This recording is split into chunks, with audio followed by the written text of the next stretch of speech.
By the time of the Sui dynasty, Shaolin Temple maintained a team of guards as a safety and security measure, and all the members of the special team were strong, brave, and of course very good at fighting. Their mission was simple: to protect the temple, and because of their responsibility, they came to be known to history as the Kungfu monks. In effect, Shaolin Temple had its own armed forces 1,400 years ago. Those who doubt the authenticity of the story of the 13 monks rescuing the future emperor say that the fresco was not made during the Sui dynasty when the event is alleged to have taken place, but that it was made much later during the Ming and Qing dynasties.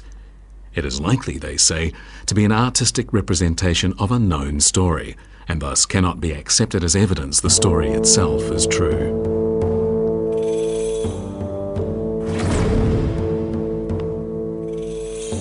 However, those who believe the story to be true have another argument that seems more convincing.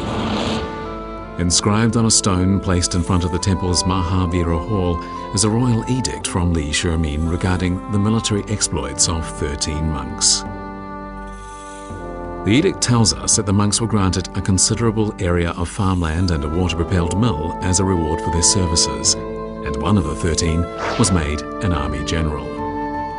The inscription even lists the names of the 13 monks. This would at first seem to be indisputable proof that the story of the emperor and the 13 monks is true, but unfortunately, the inscription has nothing to say about the monks saving the life of the emperor.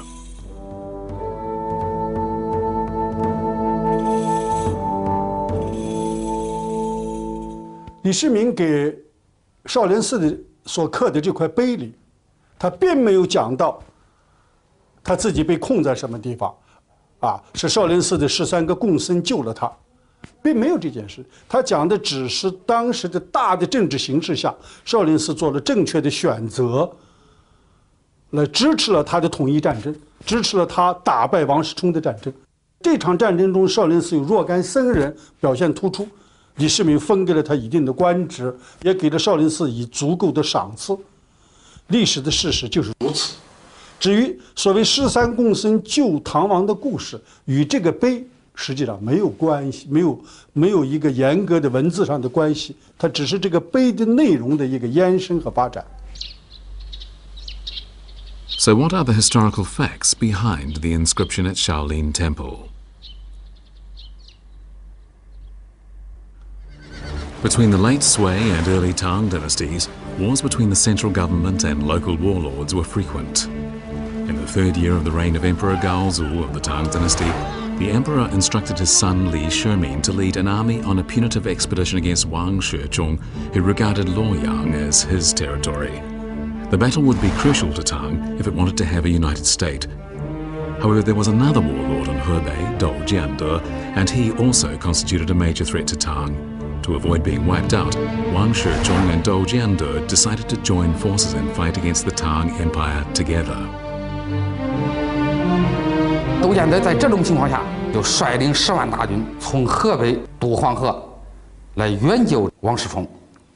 那么，在正在围攻这个洛阳的李世民，这时候就遇到了一个非常棘手的问题，就是一面要对抗王世充的郑国的军队，另一面还要对抗窦建德过来的军队。可以说，战争形势对李唐王朝来说，也可以说一场决定生死的一场战役。如果两军合在一起，那么势必来说，唐朝就遇到了很大的危险，有可能被这个王世充和窦建德所打败。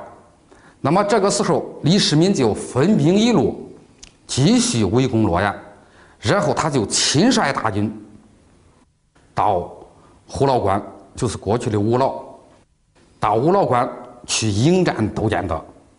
那么在这个时候可以说双方激战的是非常惨烈。At this critical moment, the monks of Shaolin Temple took sides, knowing that Li Shimin would one day be emperor.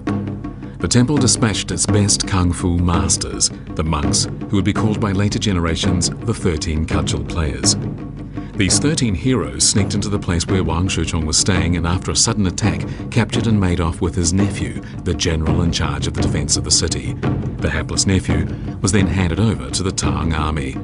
The next day, the nephew was beheaded at the city gate, right in front of Wang Shichong's eyes. Soon, Tang troops engaged in a fierce attack. The city gate was smashed, and Tang troops flooded in. At this, Wang Shichong surrendered. 那么在这样一个历史上，少林僧兵就是为李唐王朝平定王世充的叛乱立下了汗马的功劳。所以说，就像李世民这个告少林寺白骨庄书这个辞天碟里边所说，这个少林13个僧兵擒住王仁泽这样一个功劳，和李世民在五老关，就是虎牢关打败窦建德是具有同等的功劳，为李唐王朝立下了汗马的功劳。 And so it seems that the famous story told for many generations of how the 13 monks rescued Li Shimin is fictional. Perhaps a more accurate description of the events would be the 13 cudgel-wielding monks who lent Li Shimin a hand on the battlefield. Li Shimin would have seen the assistance provided by the Shaolin monks as valuable but limited. It didn't save his life, but it was of help. When Li Shimin stepped up to the throne, however, he presented Shaolin Temple with a dazzling reward: 1,500 hectares of land, plus a dozen or more newly built halls. By that time, the number of monks at the temple had increased sharply, and around 100 of them were Kungfu Grand Masters. The reputation of Shaolin had spread far and wide, and so had the fame of their unique style of Kung Fu. The Shaolin style had been through a period of considerable development, and it was backed up with practical fighting experience on the battlefield.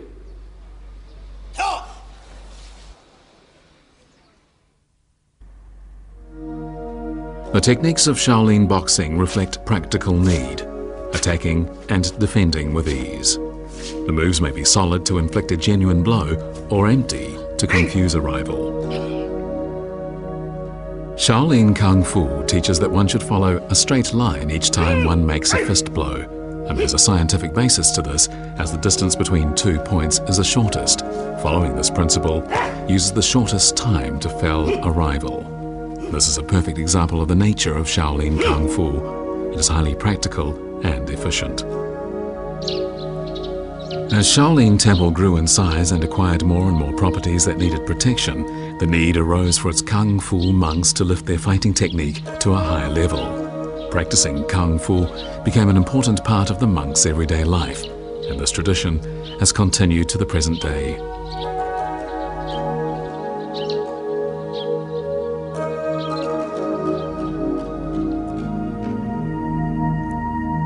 It is 5 o'clock in the morning at Shaolin Temple. This is the time when Kung Fu monks rise to practice. To the monks of Shaolin Temple, this is the most important part of the day. It is also the reason why so many children have come to live in the temple.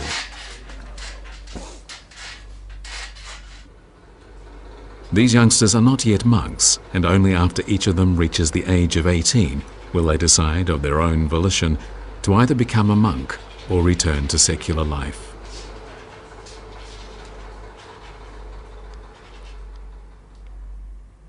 Young as they are, the children have to begin fundamental training now, and so every morning they do standing practice on plum blossom stakes. Moving easily and swiftly between the stakes is a basic skill of Shaolin Kung Fu. After practicing the horse riding step on these stakes for 100 days, they will be able to leap into the air and fall steadily on their feet on the stakes. Only then will they begin to learn Shaolin boxing. Hanging head down is an important training exercise as it builds up the muscles of the legs, feet, waist and belly, and it is also said to increase thinking power.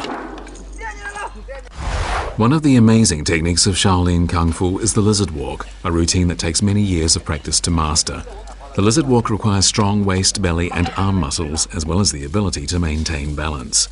Practicing Kung Fu skills like this one keeps one energetic and in good health. Clearly, the Kung Fu techniques of Shaolin Temple are unique, They're quite unlike those taught in any other part of the country. The two-finger exercise is used to increase the force of one's fingers, so a practitioner can strike a rival's nerve points with power and accuracy.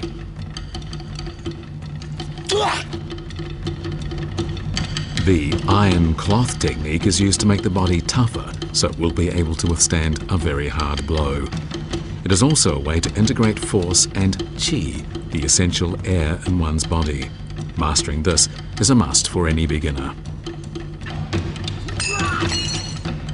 These two techniques, like many others, are really only basic skills of Shaolin Kungfu, even though today they're seen as the skills that represent the style. But many techniques were not born in Shaolin Temple.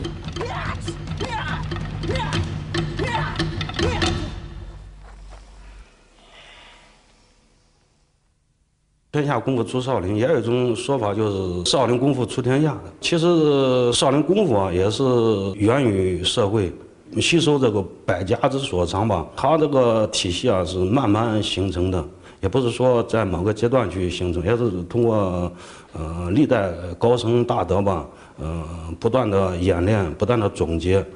吸收一些百家之所长，形成少林功夫这个完整的体系。因为它那个历史比较久远，所以说不断的吸收一项外来的东西，又把少林寺总结出来，又传到外边，来回这个反复这样来去一个过程。 Throughout its history, Shaolin Temple invited famous Kung Fu masters to visit, so practitioners could compare notes on boxing and cudgel play. During the Five Dynasties period, the temple's abbot Fuju invited 18 Kung Fu Grand Masters to stay in the temple for 3 years, and the strong points that were discussed and exchanged in that time were recorded in a book called Boxing Techniques of Shaolin Temple. Ever since that time, the temple has been a gathering place for Kung Fu masters from far and wide. So, in a nutshell, the reason why Shaolin Kung Fu could develop into the most influential school of martial arts in the world is its openness. Shaolin Kung Fu has always been prepared to adopt the best skills from the many other schools of martial arts in China. This, in turn, has enhanced its appeal among Kung Fu practitioners. Thank you for staying with us on today's New Frontiers and tuning in again next time for more stories about the Shaolin Temple and the Shaolin Kung Fu. I'm Ji Xiaojun from CCTV International. Goodbye.